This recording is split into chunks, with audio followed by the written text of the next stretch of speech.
We vetoed our own wedding. So, pressure does not work on me. Hold up. Uh-huh.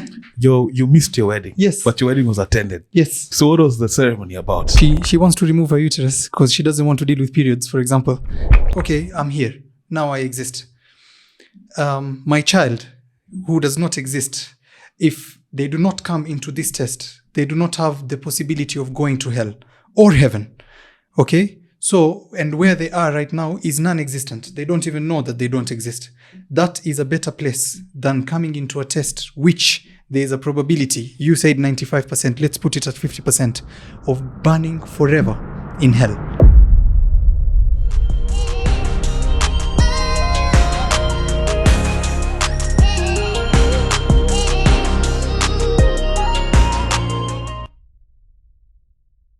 Every other time with Eric, another nice episode planned out for you today. Today I have a friend in studio, old friend, former colleague, someone we used to, I could call a compadre from the past, man. How you doing? Aziz is in the building, bro.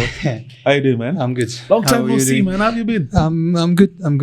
I think, I just remember we've really been trying to get this on. Yeah. I think you're one of the people that I was really talking to, I'm really interested in, things about religion, about antinatalism and whatnot. And I remember us having long conversations of it. So I've really been looking forward. So for context, let me take my audience back. So like I say, I used to work with Aziz. He was in a flight school. He was pursuing his flight career as well. He's not working in that capacity now, but we were colleagues and we used to have long drawn out debates and conversations about matters, existential matters to do with life. Yeah. And I remember you're always a philosophical guy, and we also shared that hustle, Yeah.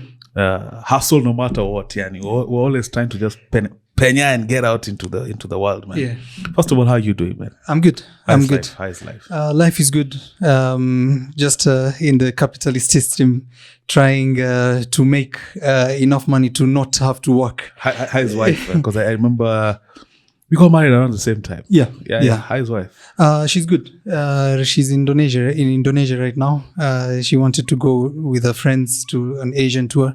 So, she's in Bali right now. So when the cat's away? I wouldn't. Freedom, you guys. No, I wouldn't say that. I actually really miss her. I miss her more. When she's away, I feel like I have less freedom. I am more free when with her. Wow, that's deep. Yeah. Where can we keep it up? No, but of course I understand. Soulmate it's part and parcel of who you become and who you are, and part of your growth process. Mm-hmm. I won't give specifics, but I had to spend a couple of nights away, and not for good reason, but of course I miss my wife, know. So no, there's really the toxic masculinity of your wife needs to is this person when she goes, it's freedom and whatnot. But then I think it's really different for me. I really think I chose someone who I wanted in my life, and I'm now once she's gone is when my whole life, I have structure and whatnot when she's there. I have someone to speak to every single time. Is someone I really enjoy their company. When she's gone, I actually feel less free. I feel so empty without you. 100%. Right? And I'm not so I think there's a lot of people right now being taught to. There's definitely an attack or a vilification of marriage and that kind of union. Yeah. It's just the way society has kind of developed into. But I always say it's just all about doing you, be you. I think marriage works for some. I don't think it works for everyone. Mm-hmm. It works for some for periods and not. And so it's not a one size fits all thing. So it's just about knowing who you are. So just to give our audience a background, because you grew up traditional Muslim, right? Yeah. Talk about that a bit. Talk about growing up as a traditional Muslim. I grew up in Mombasa, a place called Bondeni, Floringi. And so we grew up traditional Muslim, very close to relatives. My neighbor at the bottom where it's a 3-story building. We live at the top. Down is my aunt. Under used to be my uncle. Just next neighbors is my grandmother. And so you have a whole society which like, is not only your family, but then also, like, the only way that you can relate to them is religion. Like, your holidays are religious holidays. We used to go to, like, our programs used to be school. After school, you go to madrasa. And Saturday, Sundays used to be madrasa as well, where we would go and read about the Quran and the life of the Prophet and whatnot. So yeah, like, my upbringing, like, at least until 8th grade was very Regimented. being brought up in an Islamic way, because and Islamic values, where you're being taught that, okay, the main purpose of this world is not the world itself, is the hereafter. So all, like, so I think summary would be that. How's your experience with that? Because of course, I grew up Christian, and of course I had Muslim neighbors, very diverse neighborhood, and we hear stories of madrasa and what goes down. How was that? No, madrasa was, I used to hate madrasa. I used to hate madrasa for one purpose only. In school, we never used to get beaten. And in madrasa, like, the stick was, like, the rule of the law. What happens? What for the audience member who has never heard about madrasa, what happens in madrasa? What is madrasa? So, like, I think all madrasas are different. Ours was, like, a public madrasa where we used to sit down, like, no fees was paid and all that. I think there was a bakery, like, close to our madrasa, which was the one who was sponsoring and paying the teachers and all that. So many students, we used to go, and I don't think there was admission per se. It's as long as you're living somewhere close by. And in madrasas, what happened was we used to go being taught how to pray and whatnot, memorizing the Quran in Arabic, memorizing, like, the hadith and seerah, which is the life of the Prophet, in Arabic, and do exams and whatnot. And so in the process, exams are part of? we had exams Is and classes, like, class 1, class 2. Is a term, and this might sound offensive to practicing Muslims. Is madrasa synonymous with indoctrination? No, I would say, like, from a Muslim perspective, it's madrasa, I think, in Arabic translate to school. So it's just school, but for Islamic studies, where we would, like, our curriculum would have, like, just lessons, the way you have them, which we are tested on and whatnot. I later on came to see it as indoctrination, because at the end of the day, it was being beaten literally into religion, into praying, into memorizing, like, words that we didn't understand. So yeah, later on I saw it as that, but then in its essence, it was supposed to just be a school. Yeah. And does that, in today's world, because the world is so diverse now, we have information all over, we have internet, we have access to so much stimuli that would create a cognitive dissonance of sorts with what religion is trying to espouse versus what you're interfacing with the real world. So when you came of age, when you start coming of age, that's around your teens, when you start self-discovery, did you experience any of this? I mean, like the questioning of all my madrasa. So, like, my childhood was quite different. Once when I finished 8th grade, I came to Nairobi to Light Academy, and within 6-7 months, I got a scholarship to go to Turkey. So in Turkey I went into a completely different kind of religious school, where now we are as well expected to pray and whatnot, but then it was way more secular than what we had. So you're not being forced to fasting, not being forced. There was no beating and whatnot. Turkey is a half secular, half Muslim country. I would say they're quite more, like, way more secular than like, the Muslim in Mombasa was. So there I started now questioning, like, all what is life, like, what is religion, what is what, like, I started asking the big questions of why God created all this. Are you asking yourself, or are you asking people around? By that time, I'm asking myself and both people around. I used to ask people around as well, but then in Kenya, at least, or in Mombasa, like, there was a limit to what you could question. And you would question and you would be told, no, now you cannot question that. Was God bored? Why did he have to, like, create humans to bring drama into his life if he had everything? Questions like those, you'll be told, no, there's a limit to questions. But in Turkey, there's a lot of philosophy in religion. Sufism, I think that's what they call them. Like, there are people like Mevlana and whatnot who are really, like, known to go deeper into these questions and not shy away from these questions. So there was a book, for example, called Said, by an author called Said Nursi, who was someone who was imprisoned, who was someone trying to make sense of all the religion, because unlike Kenya, which is traditional, which is this is the way, in Turkey they had a lot of French and European influence, where they had to start questioning, all their beliefs, and people was trying to come up with answers. So I was trying to find answers in that. And after high school, which was completely still a place which was closed, Islamic, I went into university. Now, my university is the most liberal university in Turkey. I think I always give my university all credit for who I am today, because open up your mind completely. It was a 360. 360 is coming back to the same place. A 180. Yeah, because that's where now we used to read about evolution, but then evolution was always what do you mean we're coming from monkeys? But in my uni, there used to be professors who, coming from abroad, who used to come and ask about and talk. Mm-hmm. And in these seasons or these periods of time, are you visiting home? Because you described for us your upbringing and environment you grew up. Sounds very conventionally Islam. Mm-hmm. So are you sharing your newfound thoughts and newfound beliefs with your family back home? Yeah. How are they taking it? Completely. My cousins and stuff, repulsive. At that time.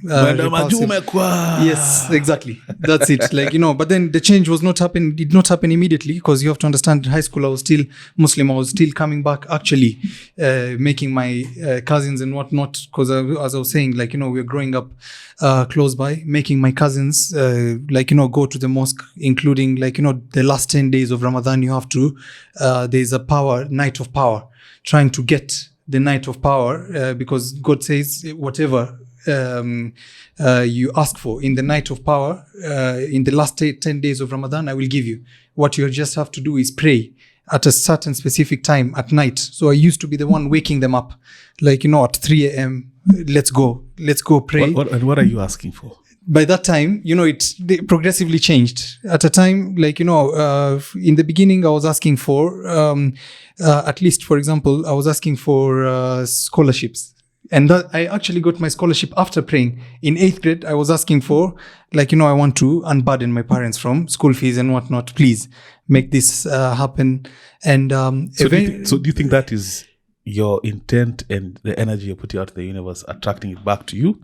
Or looking back, what was that? Because you're saying you got what you asked for. No, that was one of the, when I was dismantling religion, that was one of the last things that was really holding me onto religion, saying that, there is this fact as well, that I really prayed in August and in September, I'm getting a scholarship. You understand, when I was really praying, my parents are really paying a lot of money in Light Academy.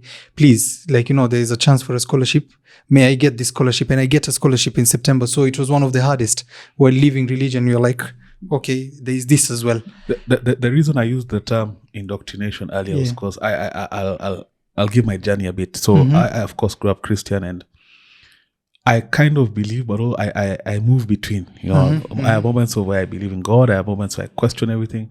But I found a stark correlation between me having atheistic ideations and my life kind of imploding temporarily, and when I'm in my moments of faith and life seems to be working out. So I'm trying to understand, is it a power thing or is it my mind thing? Yeah. So that's where I kind of am with that. Yeah. So how I dismantled that, eventually, as I was saying, I dismantled every single thing, scientific miracles in the Quran or this and this, the morals, why God created. I dismantled everything, and I had this one thing.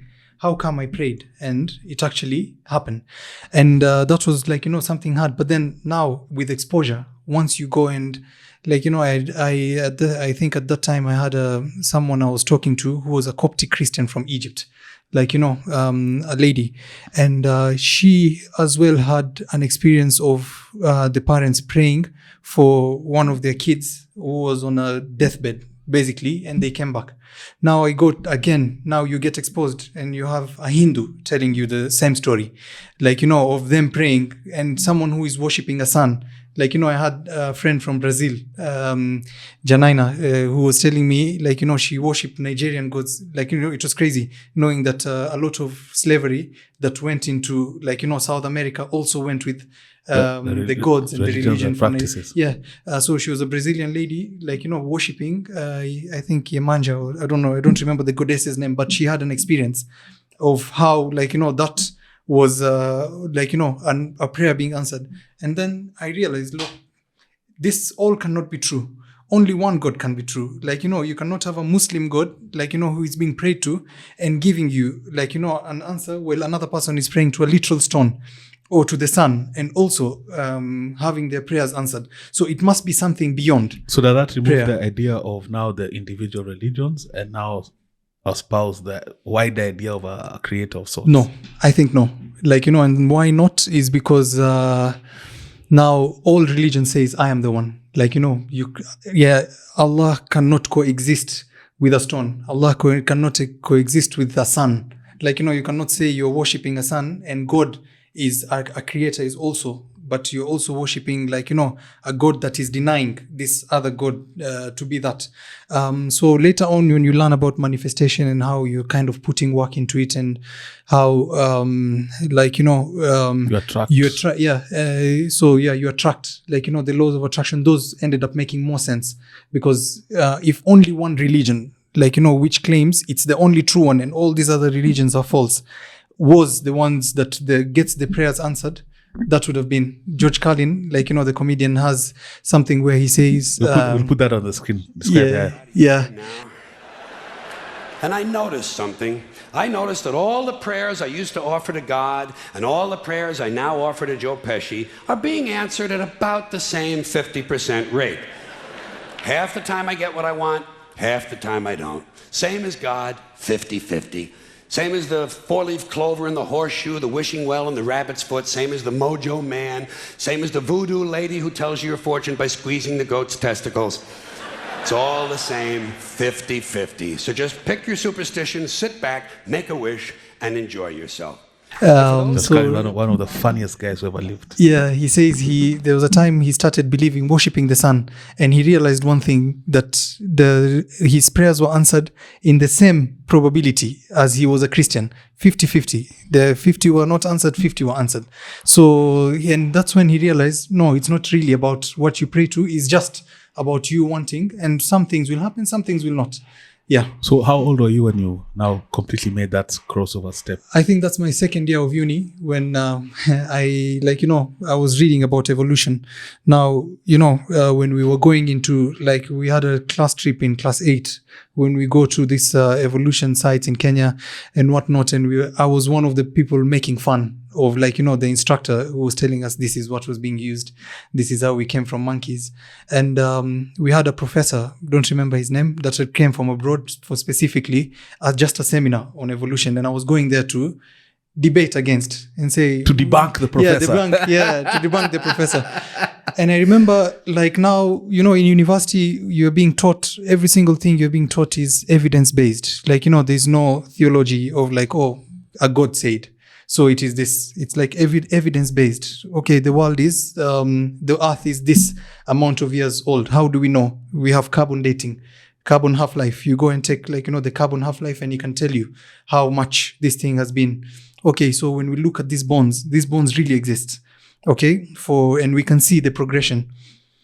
And I was like, okay, the evidence is starting to become overwhelming and all that. And now I needed to actually try and make my religion compatible to the theory of evolution, which already some guys like Yasir Qadhi, who is a professor and still an imam, is trying to do right now in Islam. To draw a parallel between the two. Evolution and Islam, the story of Adam and Eve.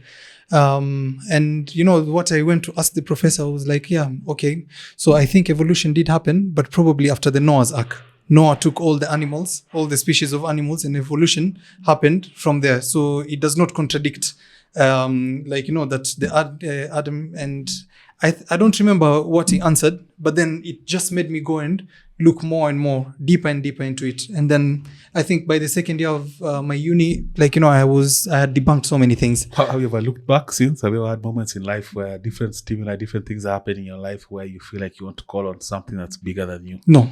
Since then, not even once? No, not once. Not once. Andrew Kibe, my good friend, famously admitted, at the low of his lows, he had moments where he was like, help me, Jesus. No, not once. Not once. So you had something very specific on your mind you wanted to tackle. It seems there's this you wanted to talk about nihilism. Antinatalism. Antinatalism. Yeah. What is antinatalism? So antinatalism is saying that, that this world, there's a negative, it's immoral to bring children into this world without asking for their consent. Okay. Yeah. So I'm really a believer of that, and I really want to make sure people hear about that.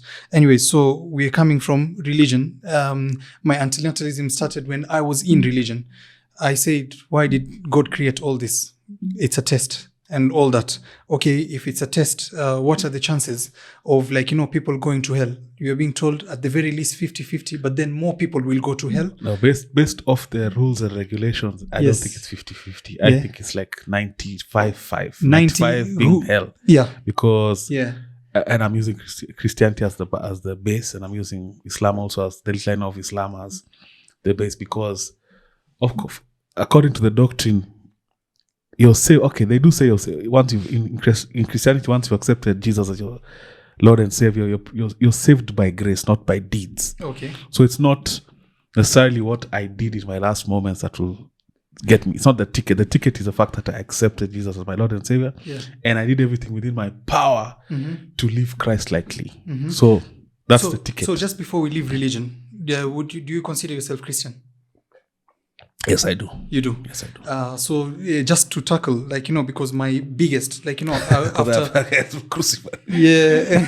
Plastic guy, man. Yeah. So I just want to tackle first, religious belief, because I think over my thinking, I've come to one of the things that tells me religion cannot be right, whether Christianity or Islam. So why do you believe God created people? Why do I believe God created people? That's a very fun philosophical question. No, I think, but then religion should be answering. I'll tell you, in Islam, God says he has only created man and jinn just for the sake of worshipping him. You understand? What is the reason why God gives, of why he has created humanity? According to my limited understanding, because I'm not a scholar, initially what happened was, this was we were created because the other beings already created that didn't necessarily have free will to the extent that God wanted to give us free will. So I don't know if it was an experiment of sorts, or I don't know I don't have that answer as a Christian. So why I would say, it doesn't make sense, and I really believe, God is man-made. It's because of these philosophical questions. For example, Islam gives you an answer and tells you we have only created man and jinn. They also say jinn now. Jinn are like spirits. Spirits who have free will as well, is to worship God. And I think to an extent Christianity is the same. What is the precondition for you to be able to go to? So there's good jinn. Jinn is not a negative. Okay. So what is the precondition of a Christian to be able to go to hell or heaven? So what is the main thing that they should do? Accept Jesus as their Lord and Savior. Okay, so that is the reason. Okay, so accept Jesus as their Lord and Savior, and in Islam, worship God. You understand? Accept him. So what I am saying is that if you have all-powerful, all-knowing, self-sufficient being, the last thing that they would want is for human validation. So basically, what all these religions are saying is that God has only created all this suffering, all this hell and heaven, all these humans, so that he can get validated by humans. This is a human trait. So I've posed that same question severally, and I've even taken it a step further, and I've said, if God is all powerful, I always ask my fellow Christians, God is omniscient, God is omnipotent, meaning he's capable of everything. So why didn't he then just create a perfect world where, irrespective of our free will, we just end up doing the right thing because he's just that perfect without being a robot? Why create all this suffering? Now imagine, let me give you an analogy of, someone a programmer who can create an AI program, creates AI robots which are able to feel pain, okay? Which are able to feel pain. And he tells them the only thing you need to do is just validate me. Number one, that's a narcissistic, not good person, and creates so much suffering into their life, and says, the moment you don't validate me, like, what I'll do, I'll just keep you alive and burn you, like, or make you forever. Like, imagine this is a programmer who's making a program with robots and telling them, oh, you only need to say that Eric is great. But you also have you understand? Mm-hmm. What about if the idea is that the purpose of being transcends what we'd ever imagine, including all the suffering that we think we know? But then he has not told us that. He has told you the only purpose that he is here is to for him to be validated. Two things. God can never ever be validated by humans, because he already knows which one will validate him and which one will not. So the end goal of all this is that people are going to burn in hell, when it is not for him, like, it doesn't add or subtract anything for an all-powerful, self-sufficient, whether people validate him or not, it will not add. What if it had to happen either way? Because I've also asked the question severally, like, so if so-and-so is to get saved and God is all-knowing, he ultimately knows what I'll choose in the end. Yes. So he ultimately knows where I'll end up or not. Yes. So I've always asked also, what's the purpose of the presence? Is it a movie that we're watching back, or he's watching back? But I always just go back to something I, in my capacity, cannot understand. But then I think just in that, like, the reason that God gives is that he wants to be validated, already for me shows that that's a human trait.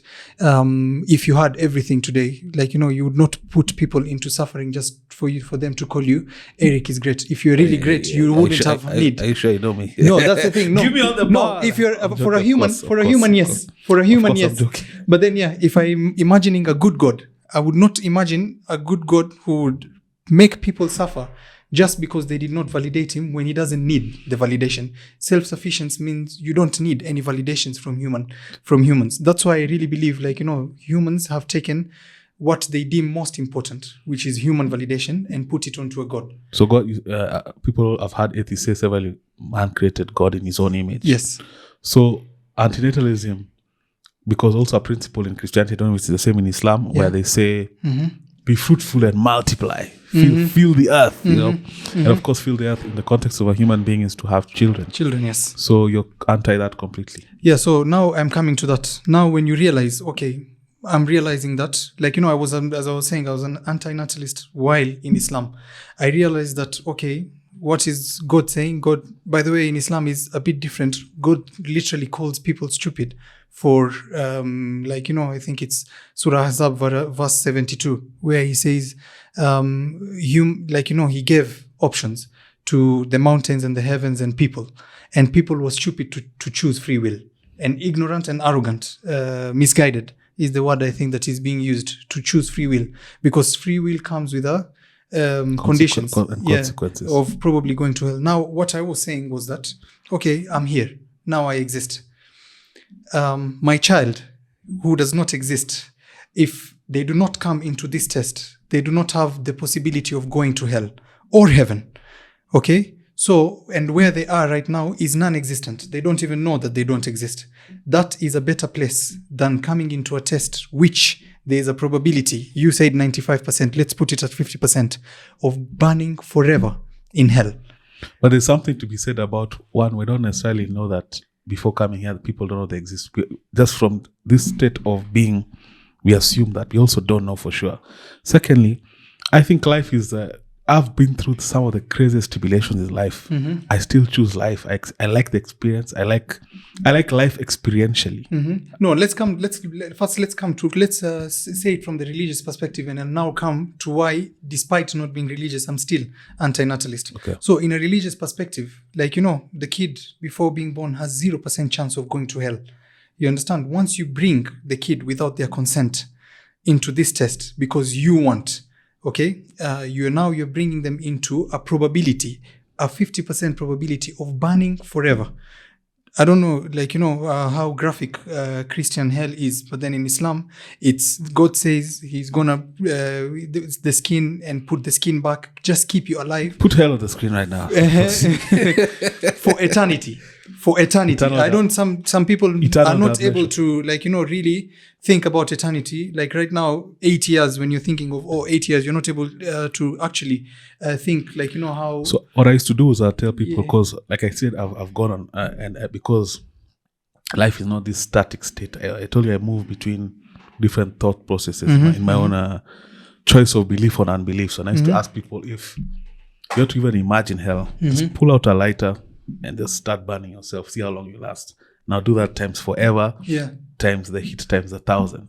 So just for a rough idea of what hell is, as described, actually is. Yeah. So now you can imagine why I'm not first believing that this is a good God. Like, you know, even if this God existed, I would literally, even if they came and showed me to themselves, I literally still not believe in him, because why ban all those people just because they did not validate you? They did not accept you as their savior. You are an evil God for creating these people and creating a need for that. I believe that. You understand? All the gods are evil if that is a precondition. Anyways, now, like, I'm not bringing my kid because of that. Like, you know, imagine a lighter. But then now imagine forever.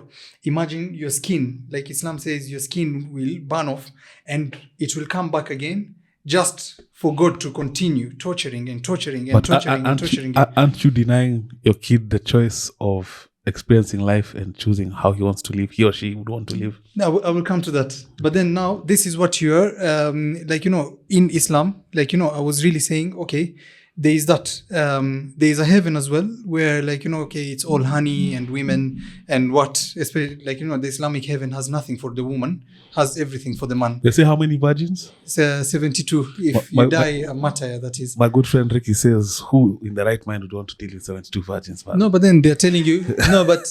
Because first touch, then they're all in love. They're trying to help her, not picking up calls. No, but then what they're saying, no, as well, yeah, but then they're telling you that you will be made in a way that, of course, you know, that, like, you know, you will be given the power of, I don't know, 100 men and stuff like that to be able. It's just a fantasy. Like, you know, if you really see for what it is, funny how it's a man's fantasy. Funny how they choke down heaven to some very raw, human, innate sexual desire. Yeah. Man desire. Yeah. Like, you know, I really consider myself a feminist and believing in women, like, you know, equality and stuff. I ask women, like, you know, what about you as a woman? Like, what will you have in heaven? They tell you, like, you know, what your mind has not thought and what you don't even know. What does the Quran capture about heaven for women? Is there anything? No. The only thing is, like, you know, for a husband, if he has 4 wives, you'll still be the wife of your husband, while he has as well 72 virgins. Like, you know, there's nothing. What they're told is like, there is, what is it called? What they're told is, you know, you cannot imagine. While for the man, it's specific. You're going to have lots of sex, lots of food. You're going to have a house. You're going to have this forever. You understand? And that's where also you see, like, you know, for me at least, like, you know, this is man-made. Like, you know, God promising you colorless. Actually, the virgins are colorless as well. You can see through them and whatnot. But then there will not be any jealousy. Of dark-skinned mamas, man. It's I don't know, maybe. But then they tell you what you desire, whatever. But then the thing is, like, you know, don't bring your kid. I was telling myself, like, you know, God himself is calling me stupid for choosing to be a human. Why would I? Because he knows the consequences. Why would I also force another being without asking for their consent into what God is calling me stupid for? I don't know if you understand. No, I get the thought process. Yeah, so that was that. When I was now coming to your question of now when you come to life, let's say I don't believe, like, you know, in a God. I don't believe in anything. Why is it that you're not having children? And funny enough, just for context, I've known Aziz from as long back as 5-6 years ago. Yeah. And I remember once we're eating lunch in the reception. We're working on a Saturday. Yeah. And that time my wife was my girlfriend. I think your wife was and you talked about this specifically. I remember you saying, I don't want kids. Yeah. Back then. So it's not something that's happened recently. No, it's not. It's something that I've really thought about. And now, and it's an idea that, you know, when I came to read about, like, you know, there are philosophies written about it. It's called antinatalism. There is a guy, like, you know, one of the ways that you know, it's one of those ideas you think for yourself, but then you come and read on the internet and you see, okay, people have already thought about all these things and whatnot.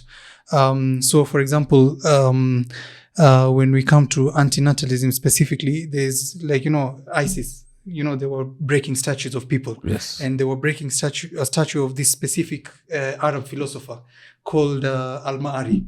And Al-Ma'ari was a blind philosopher, vegan, ex-Muslim, atheist, and antinatalist, who wrote things of the sort of like, one of his quotes was, this is in Baghdad. Like, I think he lived in the 800s, just after, like, the Prophet, where Islam was dominating and stuff.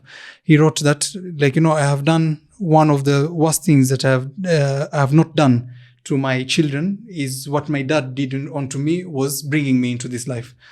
So, like, the idea is that life is suffering. And because is life suffering though? I think, I think there's a lot of suffering in life. But is life suffering? To an extent it is. Like, even right now, like, all these cameras, all the phones and whatnot, there are so many people suffering. Like, there are children literally in Congo who are mining the things to put into a battery. If you do not know, life is not suffering. Like, ignorance is a bliss. But then once you know so many things, once you know that, your watch, these cameras, like, they've had to go through. But something can be said about, yes, there are even people right now in the ravages of war in such environs.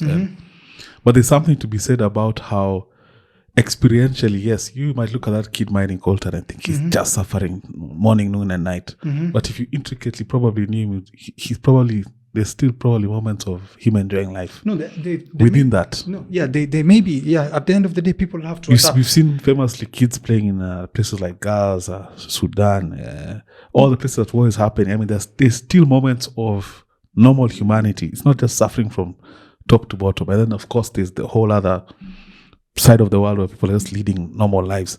Experientially, I would not say life definitely has suffering. I mean, I think the biggest suffering for that comes with life comes through the nature of capitalism, where you have to earn your keep. You have to expend energy to receive reward for your energy. And sometimes that feels like suffering periodically, but not all the time. So I would propose that not necessarily, life is not necessarily suffering. I don't know, do you guys think life is suffering?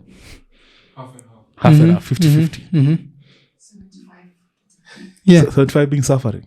Yeah. Wow, that's deep. Yeah. And let's take it as 50. Let's go with 50-50. Okay. Let's go even with 5%. You understand, of suffering and 95% of suffering. So my idea is, when I'm bringing a child into this world, I'm seeing, like, how much at least suffering there is, even if it's 5%. The thing is, I'm not asking for my kids' consent to bring them into this life, which might be 5% from my lens, but then the child might come with a genetic disease, which their life would be 90%. They did not ask for it. You did not ask for them, for it. You chose for them, but without you having, as a parent, having control on all the environment. Most people, when you bring this up, they'll tell you, okay, poor people should not have kids. That is definite suffering, but people who are wealthy. But wealth as well, you are not in control of wealth. There's different stimuli. No, yeah, and we were living in, for example, when I was living in Turkey, the Syria war broke out. People who are very wealthy now are refugees who had lost every single thing, including limbs, coming into, another country as status, and now the suffering begins there. The problem is, you don't have control over whether your kid will not suffer. And as long as you do not have control over the kid not suffering, you should not, and you understanding, at least, even if there is 1% suffering, that there is a 1% chance of this kid coming into suffering, do not force them without asking for their consent. Let them where they are, where, my biggest goal is to eradicate suffering. I see suffering everywhere, the capitalist system that you were mentioning. The other day I was writing how we do not count hours when we are saying 9 to 5 or 8 to 5. We do not count the hours people used to get ready, commute and whatnot. You go to town until 10. You see all those long lines for people. You might not want to see it as suffering, but then this is not a life that people should be living, where it's just for survival. And when you ask why, why bring kids? But also is then, at least for the purpose of the conversation, is the pursuit of having children looked at as a noble affair? No, there's only selfish. There's only selfish reasons for having kids. There's no unselfish reasons for having kids. I agree, but isn't there like a universal consensus around that? I'm not saying that makes it right. I'm just knowing the difference between. There's no one who's having kids like, let me bring him into the world because I'm so noble and I'm such a nice guy so that he can experience. No, it's selfish. It's selfish, yes. A lot of things human beings do are self-driven. Yeah. That's the nature of humanity, it seems to be. Yeah. It's the nature, as someone who, believes in, for example, it's just the genes trying to survive. Humans don't see themselves like all other animals, for example, in the animal kingdom, but look at all documentaries, all what do they call them? All animals, all bacteria, every living thing, trees are literally doing the same thing. Getting born, trying to survive and not die, try to get food and pass their gene. Replicate. It's that's the actual meaning of life. But then as humans who have conscience, unlike a rat who is in the lab, or on the highway. Rat, yeah. And unlike a rat which is in a lab, which is just when it's given food and shelter, they will reproduce. You understand? When they're given, not knowing that they are test subjects of all this, we have a conscience and think, okay, what am I bringing my child into? I'm bringing my child into, I don't know, genetic diseases, pandemics, wars. General suffering. Yeah, all those things. If you're believing in religion, hell, I'm bringing them into a possibility of that. Where they are right now, they have zero possibility of suffering. They don't need to wake up. They don't need to wake up to go to work to be able to survive. We don't know for sure, though. No, they don't know. We know. At least I say we know because I believe, so do you believe in a soul? A soul? I do. But I don't know for sure. I know. I think I know for sure. Again, using science-based thing, I really believe the soul is just your brain, your experiences, the genetic material. Once you, what is dying? Dying is when your brain loses function to the point where you cannot bring it back. That's why you can change a heart, you can change a kidney, you can change, and you'll still be Eric. But then once we remove your brain and death basically means your brain completely ceasing to exist. That's why we really want as humans to see ourselves as way much more, but we are just like the cockroach. You understand? But how does this thought process now affect when you're in the pursuit of course, you're married, right?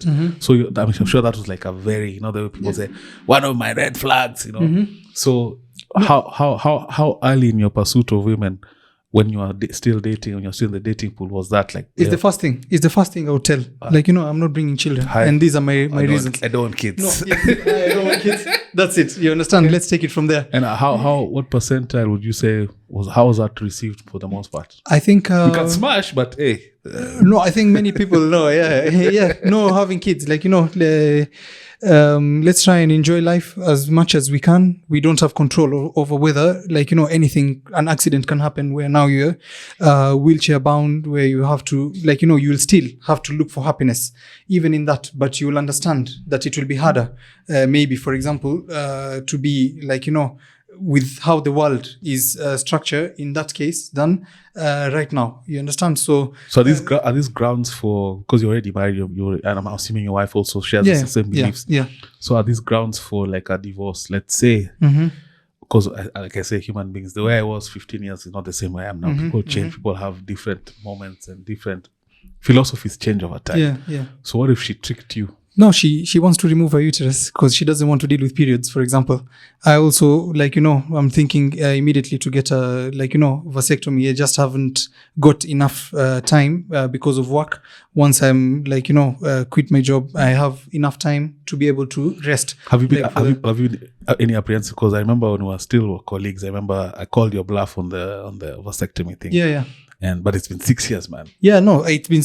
I'm taking other precautions. Vasectomy is not the only way. There's many other precautions. Is there some apprehension attached at all to this? Okay, please expand on the question. Is there some second guessing that has happened at all? No, not at all. Zero. No, waiting for the receipt, though. No, if there's one thing that I'm sure, is not. I'm not I'm not calling it giving birth. I'm calling it dragging. Being from non-existent into existence without their consent. Okay. That's what I'm literally you're completely resolute. 100%. How was, for example, of course, we live in a society.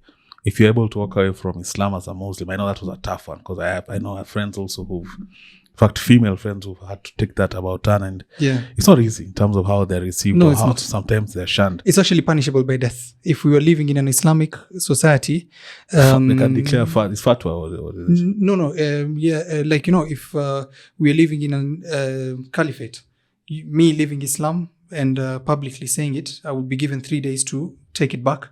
And if I don't take it back, actually, man. You gotta take it back. You have to be beheaded. And these are things that are still being done in places like Saudi Arabia, Brunei. There's until today, leaving Islam is like leaving the Illuminati. You have to die.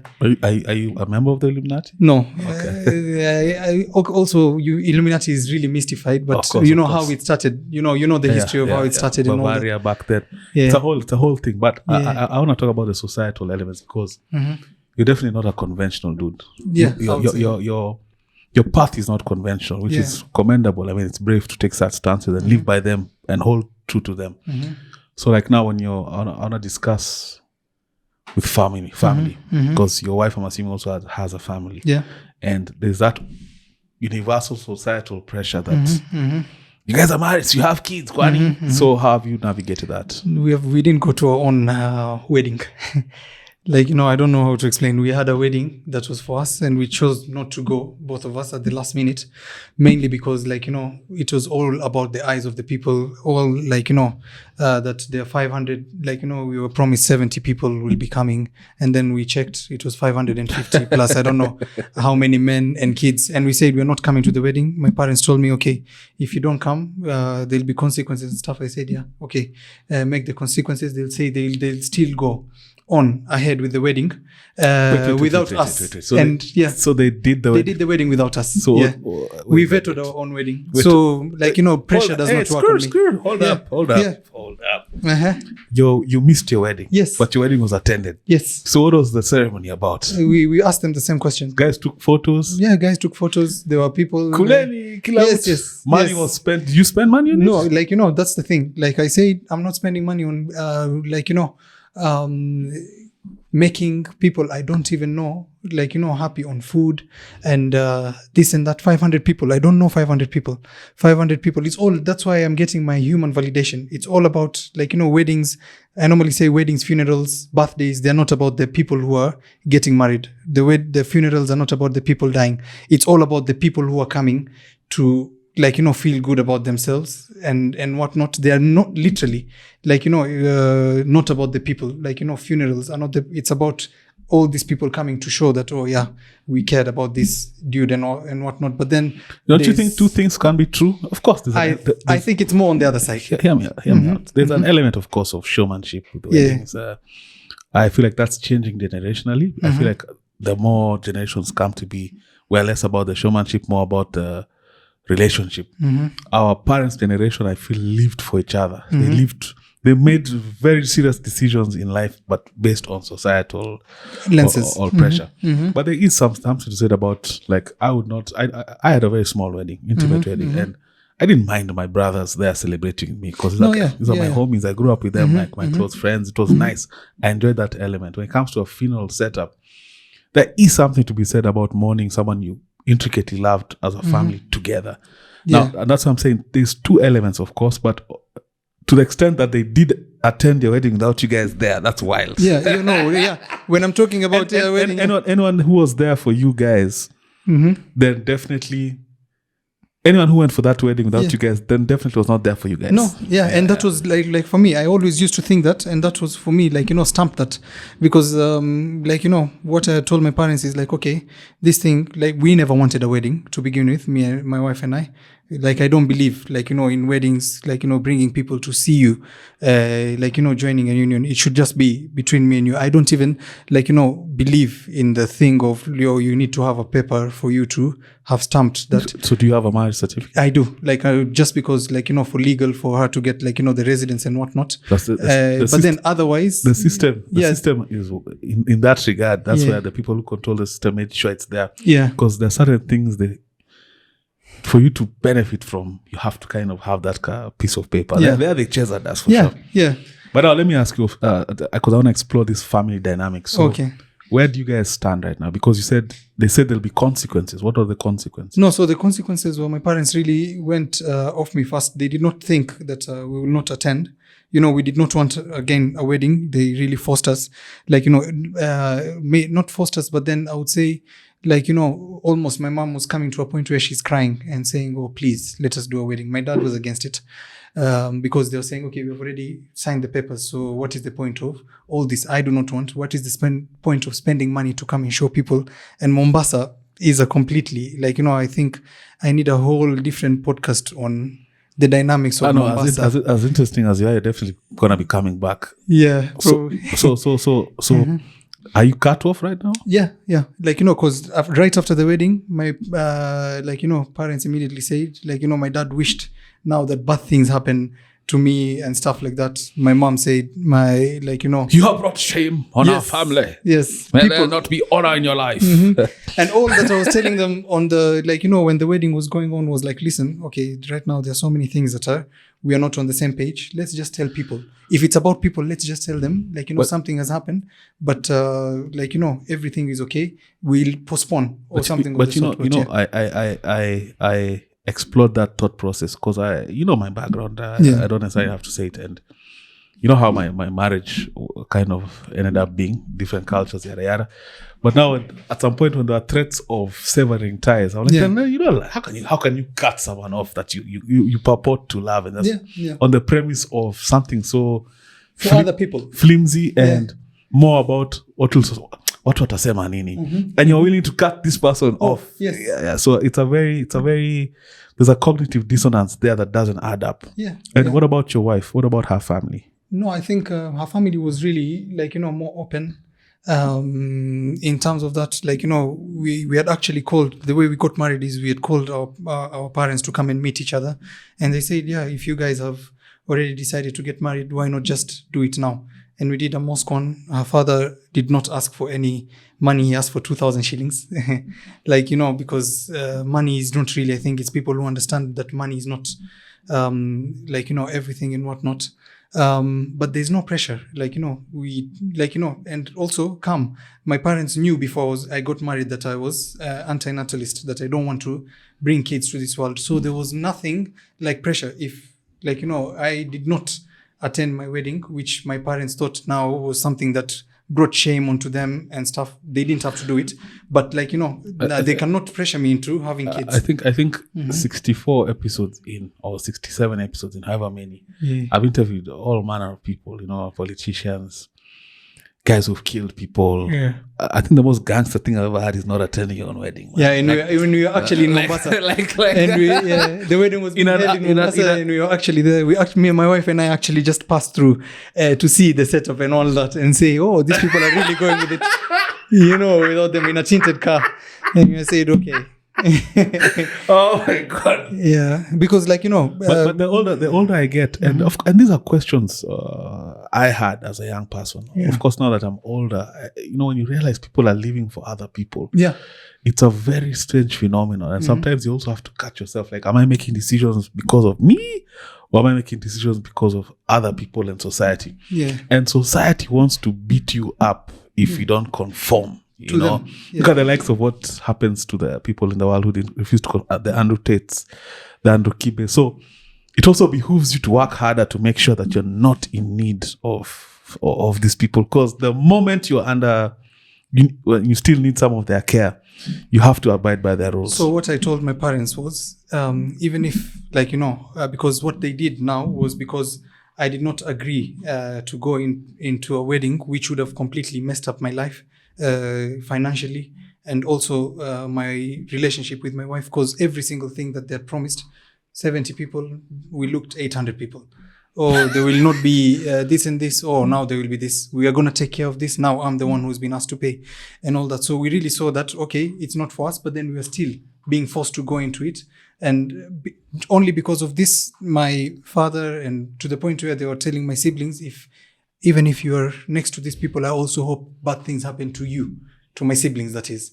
So for me, that was a complete clear cut, and I don't fear. Like, I don't think I'm someone who really believes, and so is my wife, who we don't live in fear. And all that they were holding on until right now is like, oh, one day when things go bad, you'll have to come back to us. And I texted them on this, and I talked to them, and I told them, if anything goes wrong, if I'm going to any kind of prison, if I'm going to, if I'm lacking water, I think this is the words that I used, and you are the only person with the water in the world, Keep it. Don't give me. Because you saying that you cut me off because of a wedding that was for people, not for me.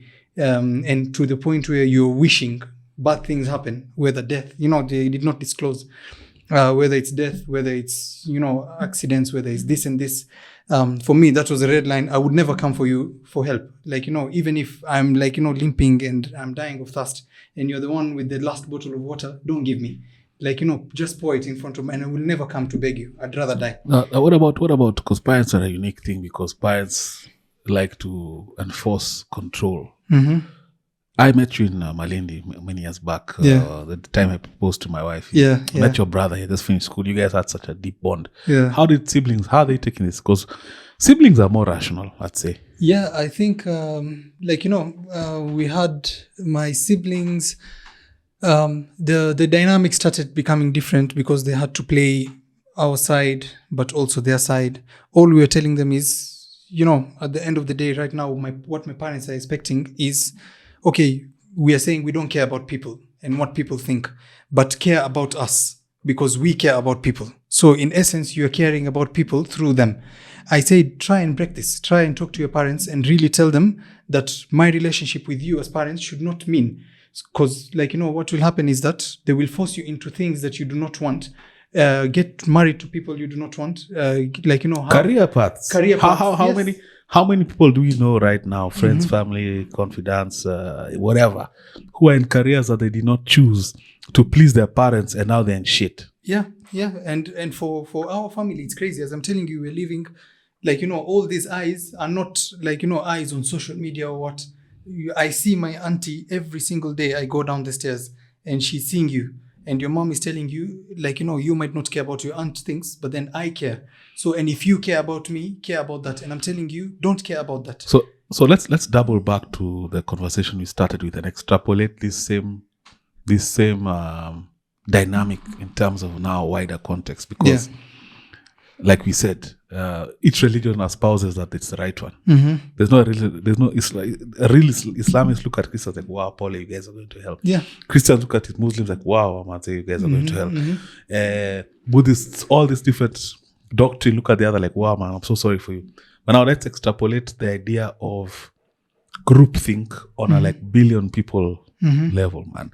And how will people break away from groupthink? Because if it can affect a family on that level, and now the stimuli is that there's 3 billion Christians or there's 4 billion Muslims. How are guys going to break away from that? I think religion is dying. I think is it though? Yeah, it is. And how it dies, it's normally a small process. Actually, when you go and read about Nietzsche and stuff like that, for example, Nietzsche has a book that he says God is dead, and when he says God is dead, he's basically meaning that religion is dying, and religion holds a lot of hope and whatnot and togetherness about people, and he was afraid that when it dies, what is it that is going to replace religion? In terms of what, the fabric of society? No, in terms of right wing now, identity. Once religion identity dies, what will people identify? People right wing, all those kind of. And what he was suggesting was football teams and music and whatnot. That said, religions are dying, and the proof is in if you go back and see the religions of the Greek, the religions of all those mythical religion. Kratos and Hercules. At that time, what were the questions that were not being answered? People are looking in the skies and seeing thunder and rain and whatnot. They did not understand about it, and when they did not understand about it, they said, okay, it must be God. And they created gods for it. And later on, when science caught up and said, okay, actually thunder is molecules that are coming against each other, and when But it's molecules created by Kratos, man. no, but then we can I'm joking. we can replicate it in a lab. Yeah. For example, Yeah. there are actually people now with planes who go and just make sure seed that there is and all that. And those gods died. What are they today? Movie characters. I believe the gods of today who are answering bigger questions than, let's say, those where are we coming from and whatnot. Science is catching up. Like, genetic sequences, genetic editing. Right now you can literally edit genes of a kid. You can literally say, there's a Blue eyes. Yeah. I want my kids to have Twins. blue eyes, to be this, to do this. And we can literally play with genes. Once we start answering all these questions, once we start, realizing that, the Christian and Muslim religion were okay with slavery and they were flat earthers and whatnot. And right now, when those scientific discoveries come more and more, all these religions will die. Like all these gods of today will be movie characters. And it has started in a way of Muslims are going away from extremists, saying, what they call extremists, which is the literal thing that the book is written, saying it's metaphorical. I'd also say a lot of traditional Muslims because my background, my sisters-in-law, brothers-in-law, they also live a double life, because on the one hand you'll find maybe their parents are still practicing, and of course they appear to be practicing. But sometimes just look at the algorithm of things they consume. You can tell this person is so far gone from that. But I want to pick your brain on something that sometimes I think about. It's a bit left. It's not about Neil Bostrom's theory on simulation theory. What are your thoughts on that? Might be. Yeah. I'm not... when we come to the question of... Might be, or... sorry to cut you, but might be, or...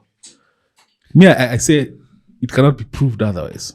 Because think about it, you played games, right? You played GTA. I'm sure you played Vice City. I did. San Andreas, Vice City. Yeah. Liberty City. And then now we have, we're waiting for GTA 6. Yeah. This is 2025. Yeah. So what is the GTA of 2185? How is that not this? No, I understand what you mean. And that's why the plausibility for me is higher than any religion. So, what I'm an atheist in the sense that I reject all religions that I've come across, but then I'm agnostic in whether, a God exists. We cannot know. But then the thing is, we can seeing how life is and the genetic code and whatnot, we can think, okay, that maybe it's a simulation. But what I don't do is what I'm calling the God of gaps. Where, we do not know, so it must be this. God. So, okay, there's a high probability that, by looking at what we're recreating, I think there's some Black Mirror episodes and whatnot that someone is creating a program on a computer where, it's giving the things free will to do whatever they want and whatnot. We can see the similarities, what we are trying to create with artificial intelligence and whatnot. Did you ever play Sims? No, I didn't. But the Sims, it is. Yeah, I think. You literally, and I remember I was young. I used to play Sims when I was 11, 12 on a PC, and literally you just program what these guys do. At this time, this. At this time, dinner. At this time, this. At this time, that. At this time, that. You could program even, I think, conflict or So, what is 1,000-year? The future advanced version of that. Maybe we're just that, and now it comes to, okay, if we are that, then what created that?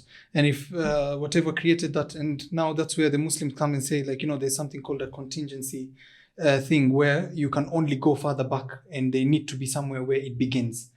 Okay, you are saying that there's a programmer, and if that programmer programmed this, also that programmer has been programmed. Also, that must have been programmed. So my good friend Ricky answers that kind of thing is because it's human beings think they understand time, but we're only able to think in 100 years because that's kind of our lifespan. So if you try project back 1 billion years, you can't even fathom. Yeah. So maybe there's an answer to all those creators. Maybe they're infinite. No, maybe they're infinite, and that's the thing. Until the only way of actually knowing the truth is actually through, I believe, science. Yeah. The only way of actually knowing, getting to the actual bottom of it is through science. All the other ways of thoughts of religions of what have proved futile, because if a religion was really the thing, they would not have been flat earthers. I don't know if you understand. Yeah. Like, for example, or accepting of slavery at least. But then, okay, that one you can say it's a moral thing, but then at least one truth where the earth is not flat. If you knew, you would not have. So the only way is through testing and retrying the tests. That's the only way we can find. And until that way finds, all the other things will remain theories. And last question around religion. What about religion as an idea? Because I think there are people who pursue or follow religion where, to the extent, because the brain is a very powerful tool, where it has net positive empirical manifestation in their life, where it's not necessarily maybe a power coming from a divine source, but it kind of affects how your brain now pursues different things. Is there something to be said about that? No, definitely. Religion, even when, Nietzsche was writing God is Dead, it was not celebratory. He was really, wondering. Concerned. Now, when this religion, which is dying, dies, what is going to happen? Because, a lot of people are. So I think, it has value in that, but then as long as it's not true, because a religion will tell you, okay, so many people are getting their meaning and sense of justice that, okay, right now, maybe there is some injustice happening, but one day God is going to make it up for me. But then as long as it's not true, it will also have things like, okay, slavery, that now you have to agree that, okay, God thought slavery is okay. Or have things like, if you leave my religion, you're going to die. So if religion was only personalized, okay, what you're saying is true, but unfortunately religion is not personalized, and that's why we really need to deconstruct. So what I think would replace, number one, I think the brain is powerful, but the brain is also a burden. Having conscience is a burden. That's why don't put it on someone else. Antinatalism is the thing that removes all the need for religion and whatnot. As long as there is no child, they won't need to have that struggle. Do you think religious, the guys at the top, like the popes, I don't know who's the head imam? Caliph. Do you think they're atheist? No. But they understand the fundamental. No, I don't think they're atheists. I think they believe, they know how much power it holds. Maybe some are, some some have some sort of disbelief, but then at the end of the day, I don't think it matters in that sense, as long as they're being part of perpetrating this collective way of thinking of justice, which is not proof based but based on stories which we cannot verify that happened. As long as they're doing that, it's not the truth. And do we have comfortable lies? Yes. If you go and watch the movie Invention of Lies, I don't know if you've watched it. Ricky Gervais. Funniest movie, but then it's all how religions began. People claiming to know what the unknown. And over that comes power. When you make people that feel that what you get power, and that's what these people have. But it's not the truth, and that's why we need to get to the truth. I always say props to guys like Pastor Nganga, because I genuinely believe he's using the principle of capitalism. So he saw a gap. He's like, hey, guys really want to be told about God. And I think when Pastor Nganga is brushing his teeth at night, he's very chilled because he knows exactly what he's doing. I don't think he's deceiving himself. And I think he probably understands that no one really knows, but hey, there's some money to be made from. Acting that because of scripture and whatnot, and they make money, and that's how religion gets power and money, because they all imams I look at, Islam has its own science of how to treat medicines, that they are genes, and how to treat them and whatnot. This person gets power just because he says, oh, I can summon genes, things and that also, you cannot see. Simply why I look at the concept around healing, and I use how pastors heal. Wave of my hand.